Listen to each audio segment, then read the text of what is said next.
Hey guys, so I'm in Marietta today working, and they are dealing with a little bit of a flooding issue here on the Ohio River. I am next to Front Street in Marietta.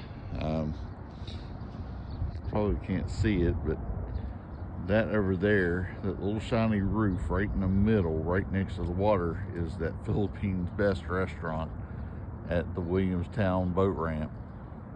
It's just about completely underwater, and